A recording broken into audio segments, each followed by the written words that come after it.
Hello, welcome to Sage Pleasure Brews. I'm Tim, and tonight we're continuing in our series of $100 budget decks. We are going to go over Gale Consult. But before we get started, please check out our Discord and our Patreon. Links are in the description below. And if you like our content, please hit that like, share, and subscribe. It really helps out a lot. And tonight I am joined by my dear esteemed co-host, Brandon. How you doing tonight, man? Hi, I'm doing well, Tim. How are you? Good. You ready to learn about a little Demir Consult? Yes, I love the Mirror Consult. I'm sure you do. So Gale, the Waterdeep Prodigy, is a 1/3 human wizard for a blue and 2 colorless, and then has an ability of whenever you cast an instant or sorcery spell from your hand, you may cast up to one target instant or sorcery. So it's worded a little weird. It's whenever you cast an instant or sorcery spell from your hand, you may cast up to one target card of the other type from your graveyard. So the TLDR is if you cast an instant, you can cast a sorcery from your graveyard. If you cast a sorcery from your hand, you can cast an instant from your graveyard. That's the short of it.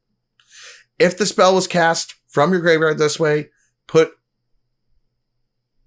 instead of putting it in your graveyard, you exile it.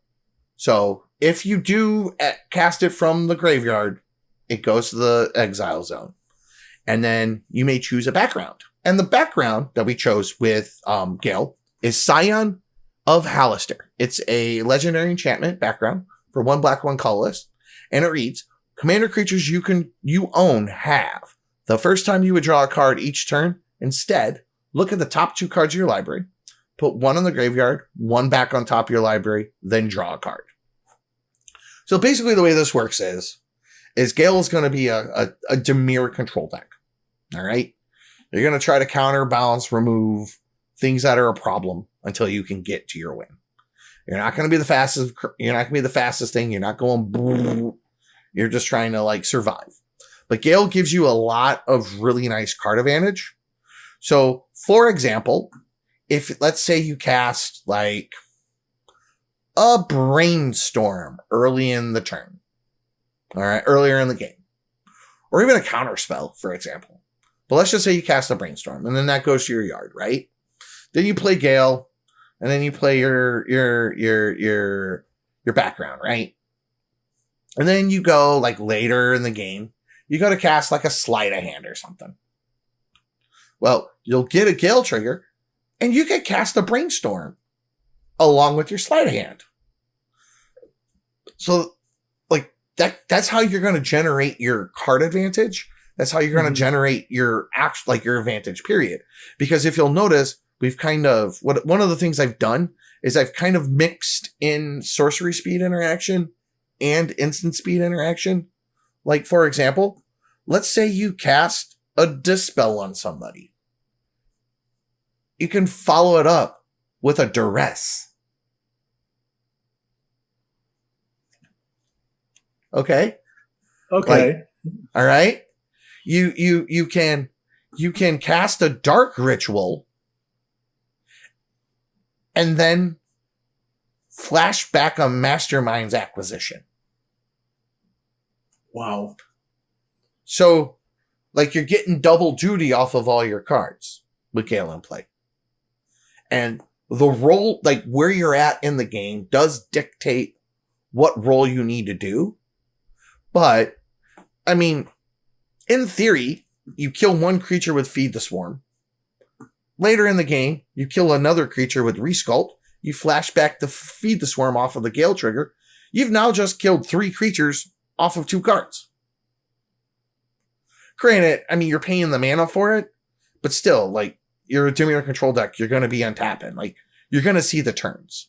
The thing that's really nice is that cast Consult or Tampact and just throw it in the yard, and then literally cast you cast 1 tutor and then you flash back something from the yard.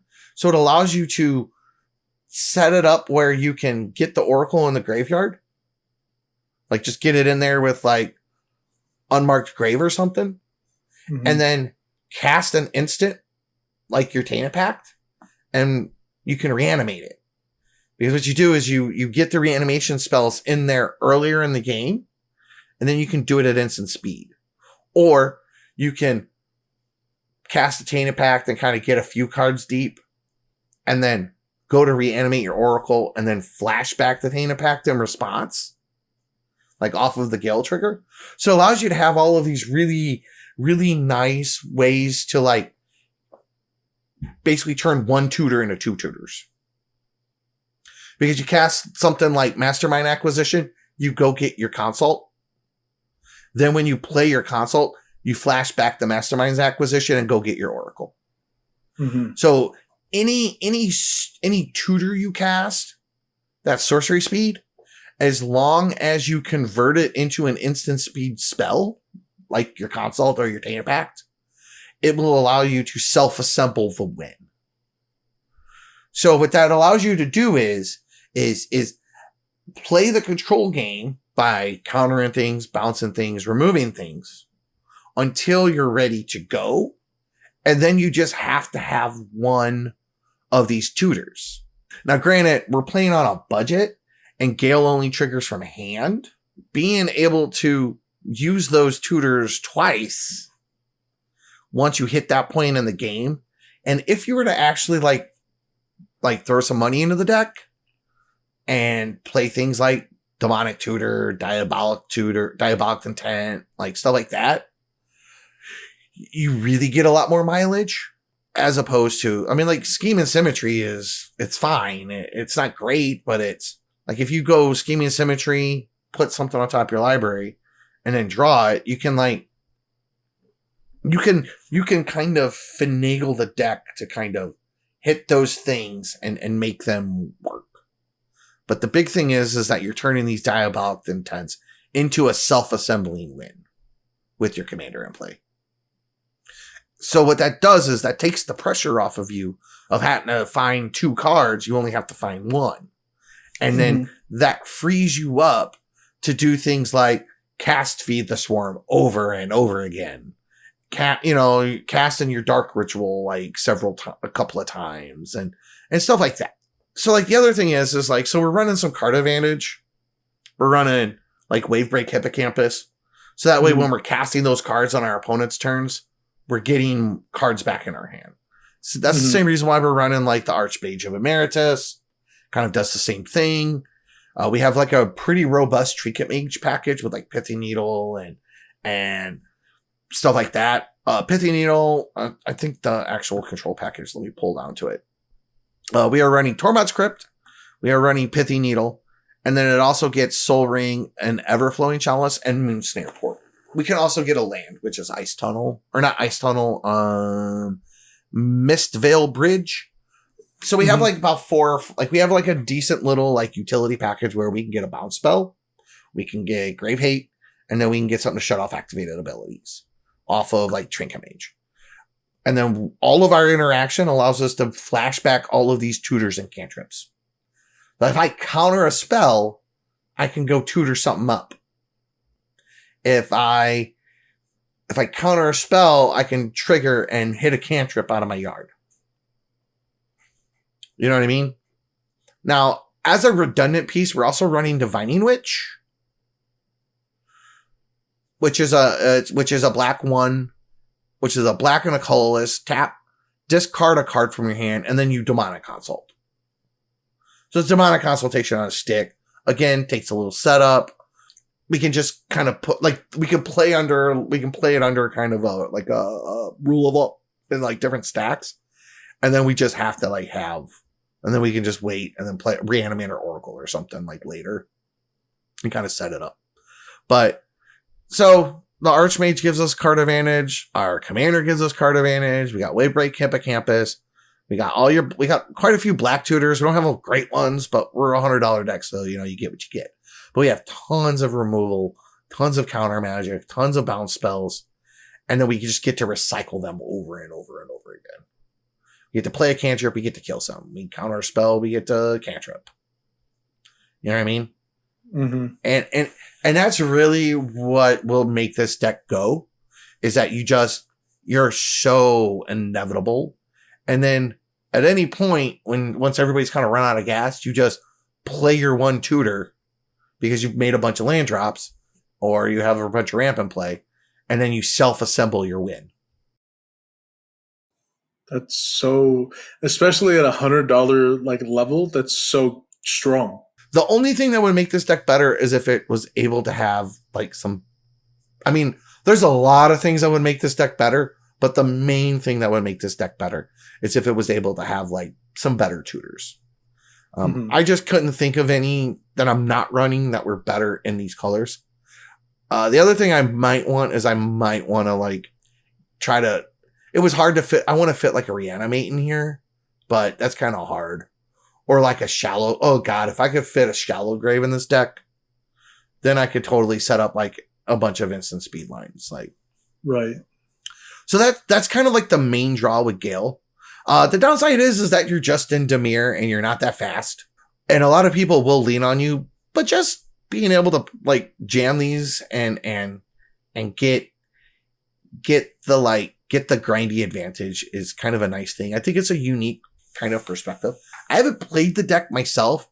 I mostly just brewed it and kind of sat on it. But I think this is probably one of the better like utilizations like at this power level on these commanders. And I think that this is probably one of the stronger pairings from Commander Legends 2. Like there are other good ones. I just think that this is, these are one of the better ones. So yeah. So with that, Also, any questions? Yeah, I was actually going to say like it's nice to see fresh cards. You know what I mean? Because like when you think Dimir, a lot of people think like Yuriko or Una and stuff like that. Yeah. And so it's really nice to see two cards that are relatively unique in their game plan, can gain stupid amounts of advantage on a budget.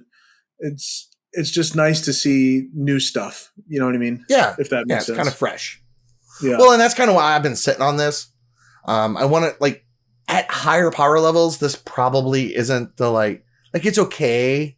I just don't think that it'll like really shine. I think that probably like the $100 to $500, like being able to compress like such an efficient consult win in that kind of a package, I think is a great thing.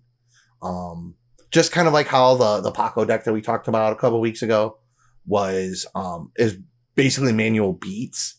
It's like more of like a tempo deck than like a combo deck. I think that that's kind of a good take on it. And I think that that's well positioned in these types of metas. I think the ability to just grind lots of card advantage and survive and then just very cleanly pivot to a win off of like one of 5 cards in your deck. Because like even if you draw one of the tutors that you can't like cast from the yard that will do what you need to do, like Profane Tutor or Wishclaw Talisman, you just go get one of the tutors you can. Yeah. You know what I mean?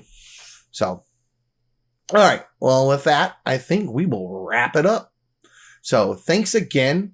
I know this was a little bit of a short one, but it's Dimir. There's not like too much to it. I'll leave the deck list in the description. If you got any comments or questions, drop them down below or come say hi in the Discord. If you need help streamlining or optimizing a list, if you want to build something that's CDH, we can help you optimize. If you want to build something non-CDH, we have people that can help do non-CDH decks as well. Brandon is one of them, by the way. I am. So with that, I would like to say good night. Have a good night. Bye. Bye.